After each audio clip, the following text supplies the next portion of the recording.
Let's talk digital. Bienvenue dans le podcast Digital Feeling, votre dose hebdomadaire d'intelligence artificielle, de digital et d'idées concrètes pour rester à jour dans un monde qui évolue très vite. Dans ce podcast, je réponds à vos questions et si je n'ai pas la réponse, je fais appel à des experts pour aller plus loin. Let's talk digital. Bonjour et bienvenue dans ce nouvel épisode de Digital Feeling. Aujourd'hui, j'ai le plaisir de vous retrouver pour partager des remarques que j'ai pas mal en formation sur les métiers du commerce.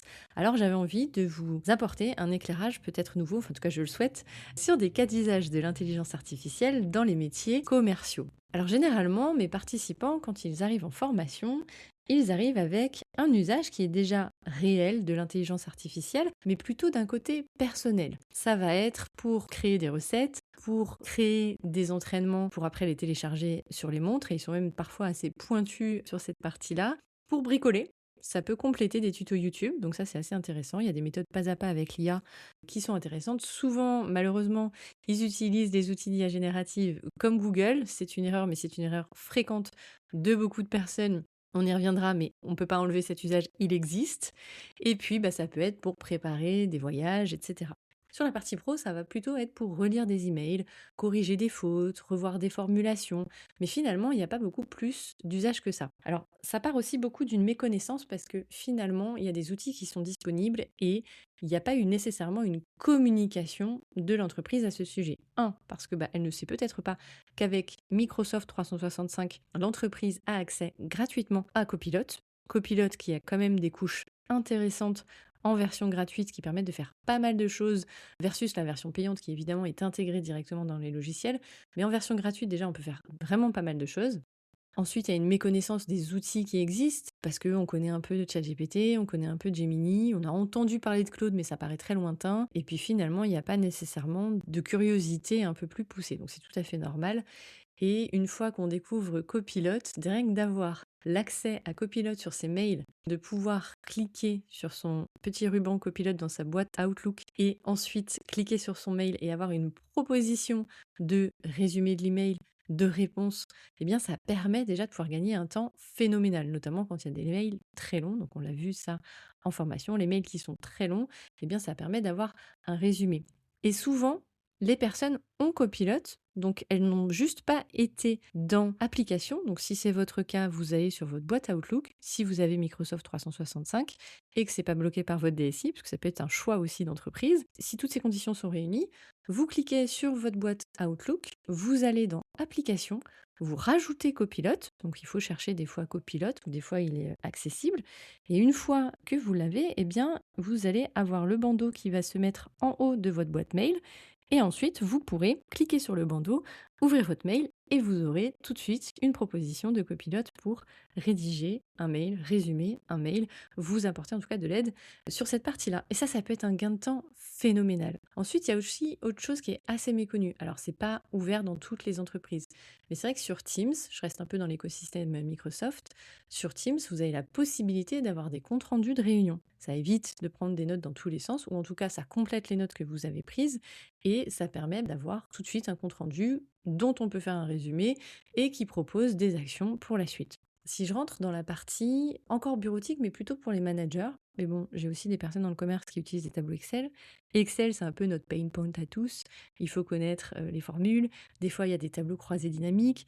On ne sait plus trop quelle était la formule, etc. Bref, c'est toujours assez délicat. Ou alors, on a plein de données brutes et il faut qu'on puisse les mettre en forme dans un tableau. Et bien pour ça, moi, j'aime bien utiliser Claude parce que Copilot, malheureusement, il n'est pas encore, en tout cas en version gratuite, au niveau de nos attentes. Et Claude permet vraiment d'avoir des résultats beaux, déjà, avec un design sympa qui donne envie en tout cas d'aller voir ce tableau avec des formules. Il peut aller sur des extractions, des mises en avant, il va vous créer plusieurs onglets, il peut aller sur du tableau croisé dynamique, il peut aller très loin. Donc ça, c'est vraiment un effet waouh de l'information parce qu'on voit que Claude gère vraiment Excel. Et d'avoir un LLM qui gère vraiment Excel, ça peut vraiment changer la donne. Après, je suis obligée de vous faire un petit warning. Attention, on ne partage pas de données confidentielles ni de données personnelles dans les LLM. Donc là, dans tous les outils d'IA que vous pourrez utiliser et dans tout l'exercice qu'on réalise en formation, ce sont avec des données qui sont soit fictives, soit anonymisées, soit pseudonymisées. Ça veut dire que on a enlevé toutes les données personnelles, soit de la personne qui saisit le prompt, soit des clients qui seraient possiblement sur un fichier, soit des données qui seraient des données confidentielles de l'entreprise pour laquelle vous travaillez. Autre cas d'usage, assez sous-estimé, c'est finalement de demander à l'IA. Parce que souvent, on a envie de faire des choses, mais on ne sait pas trop, et puis on n'ose pas. Alors évidemment, oui, pardon, on voit le prompt en long, en large, en travers, parce que la façon dont on prompt va forcément impacter le résultat que vous aurez. Donc on apprend à prompter en donnant un rôle à l'IA, en donnant du contexte, parce que sinon elle est perdue. Il va quand même falloir lui donner pas mal d'informations pour qu'elle comprenne. On va lui donner une action à réaliser. Pourquoi finalement on est en train de dialoguer avec elle maintenant. Et on va lui demander un format, parce que ça permet aussi d'avoir une idée structurée de ce qu'on attend. On peut rajouter une tonalité et on peut rajouter une cible, parce que en fonction de ma cible, évidemment, j'ai plusieurs typologies de clients, j'ai plusieurs typologies d'interlocuteurs, je ne vais pas avoir le même vocabulaire, les mêmes intentions en fonction de chaque cible. Et si je prends des exemples concrets avec des clients, un client pressé, je ne vais pas lui parler de la même façon qu'un client qui a tout son temps et qui ne recherche pas la même chose finalement quand il vient acheter chez vous qu'un client qui est pressé, qui peut être un dirigeant et qui veut des informations très factuelles versus un client qui a le temps et qui va rechercher du statutaire, par exemple. Donc on va adapter tout ça dans le prompt. Une fois qu'on a adapté tout ça dans le prompt, on revient à je demande à l'IA. Je demande à l'IA, par exemple, un script de vente.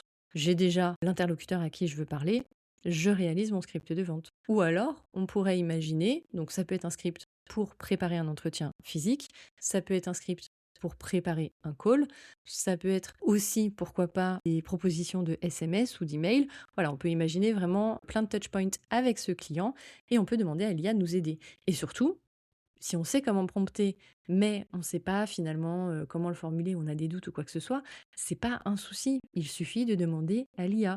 Je veux faire ça, je voudrais obtenir ça, aide-moi à améliorer mon prompt. Et donc on réalise des prompts qui seront ensuite améliorés. En tout cas, l'IA va améliorer votre prompt. L'IA parle à l'IA, donc de toute façon, elle saura comment il faut le formuler. Et puis vous, ça va vous permettre aussi de monter en compétence au fur et à mesure, puisque vous allez voir comment l'IA structure son prompt. Et avec les méthodologies de départ et ce que vous propose l'IA, vous allez pouvoir vous adapter. Vous pouvez même créer votre propre assistant de correction de prompt, c'est ce qu'on a fait d'ailleurs en formation. Évidemment, pour des notions de confidentialité, je ne vous dirai pas tous les assistants qu'on développe en formation, mais on développe des assistants qui sont utiles pour chaque métier. Et ça peut changer la donne, parce que d'avoir un assistant qui réalise une tâche récurrente pour vous en fonction de vos problématiques, eh bien ça vous permet de gagner du temps. Et c'est parfois du temps qu'on n'a pas qualifié, qu'on n'a pas quantifié.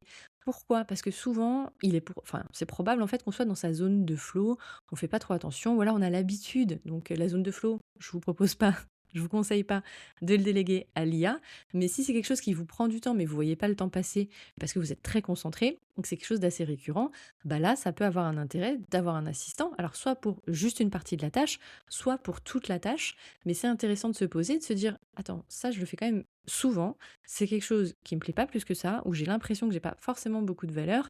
Est-ce que je peux pas optimiser ce que je fais avec un assistant IA qui m'aiderait à aller plus vite? Il y a pas mal de cas qui sortent en formation qui sont assez intéressants et assez différents finalement. Donc on part de cas d'usage qui sont assez simplifiés dans la vraie vie mais qui sont avec des réelles utilités à des cas d'usage professionnels qui apportent non seulement un gain de temps mais aussi une réelle utilité, que ce soit commerciale ou encadrant comme un chef des ventes, et ça permet d'avoir tout de suite une vision beaucoup plus globale de tout ce qu'on peut faire avec l'intelligence artificielle. Voilà, j'espère que ça vous a aidé à y voir plus clair en tout cas sur ce qu'on peut faire avec l'IA dans les métiers commerciaux. Je vous remercie d'avoir écouté cet épisode et je vous dis à bientôt. Thank you. You're welcome. Let's talk digital. J'espère que ce podcast vous a plu. Si vous avez aimé cet épisode, n'hésitez pas à soutenir le podcast en laissant une note et un avis sur Apple Podcast ou sur vos plateformes d'écoute. Ça me permettra de remonter et de pouvoir partager à d'autres entrepreneurs les réponses que vous vous posez. Merci à tous, à bientôt.